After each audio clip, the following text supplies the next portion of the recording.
नमस्कार साथियों, मैं केवल कृष्ण घोड़ेला आज आपको हिंदी साहित्य के इतिहास में कौन प्रथम कवि था, इसके बारे में जो विद्वानों के बीच ज़्यादातर मतभेद रहता है कि कौन सा कवि सर्वप्रथम था।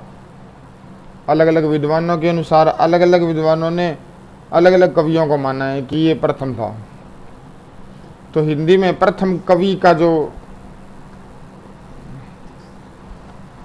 ढांचा है कि कौन पहले था, इसके बारे में जो विद्वानों ने अपनी अपनी राय दी, उसका छोटा सा जो ब्यौरा है वो आपके सामने बता रहा हूँ। पहले तो इनके बारे में बताऊंगा कि किस कवि को किस विद्वान ने प्रथम कवि माना है हिंदी का। उसके बाद में नाम बताकर आपको ट्रिक्स के माध्यम से स्थायी रूप से आपको याद करवाया जाएगा।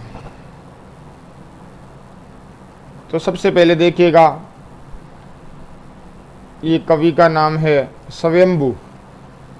ये विद्वान के नाम है, एक जो आपको दिखाई दे रहे हैं इस हिस्से पे, ये विद्वान के नाम है। उन्होंने इन कवियों को प्रथम माना। जैसे राम कुमार वर्मा ने स्वयंभू को प्रथम कवि माना, इसी प्रकार राहुल सांकृत्यायन व नगेंद्र ने किसको कवि माना? प्रथम कवि सरैपा। इसी प्रकार पुष्य या पुंड एक ही नाम है कवि का, तो इनको प्रथम कवि शिव सिंह सेंगर ने माना।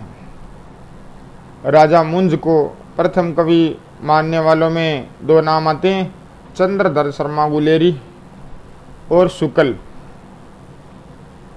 तो शुक्ल, रामचंद्र शुक्ल। उसके बाद अब्दुल रहमान को प्रथम कवि किसने माना? आचार्य हजारी प्रसाद द्विवेदी। शालिभद्र सूरी को प्रथम कवि किसने माना? डॉक्टर गणपति चंद्र गुप्त।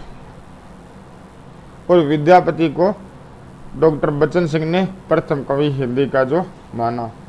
तो साथियों, इनको याद करने का जो फार्मूला अभी आपको मैं बताऊंगा, उससे क्या है कि आप उनका लिंक बनाओगे कि इस प्रकार इस कवि को इसने माना, तो स्थायी रूप से आपके याद हो जाएगा, कभी नहीं भूलोगे आप।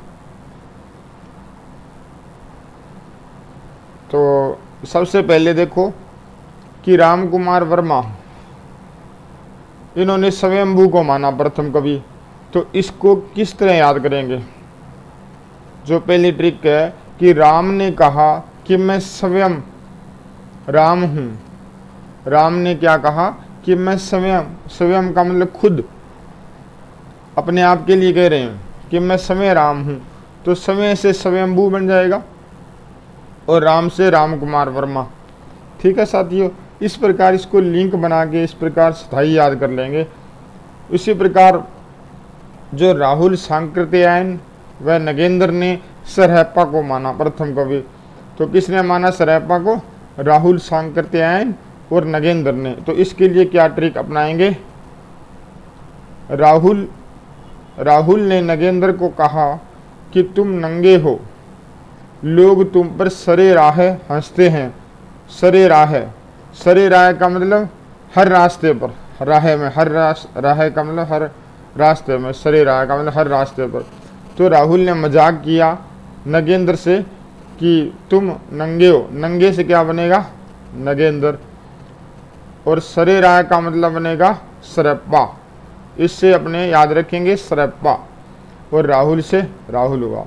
तो क्या है, सरैपा को प्रथम कवि किसने माना? राहुल और नगेंद्र जी ने।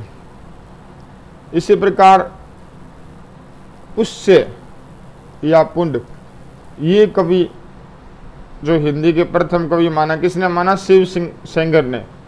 तो शिव सिंह सेंगर, तो शिव का ध्यान रखेंगे यहाँ पे। जैसे ट्रिक देखते हैं कि पुंड या तुंड। अब इस पुंड को अपने थोड़ा सा घुमाएंगे, इसको तुंड बना लेंगे। तुंड क्या होता है? सूंड होती है, सूंड, जैसे हाथी की सूंड। तो क्या है कि इसका अपने लिंक बनाएंगे शिव जी के बेटे गणेश से।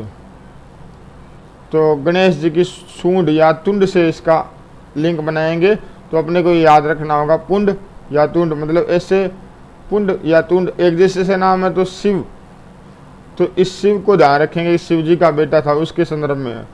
तो इसका शिव सिंह सेंगर, तो पुष्य या पुंड किसने माना? शिव सिंह सेंगर ने। अब देखिएगा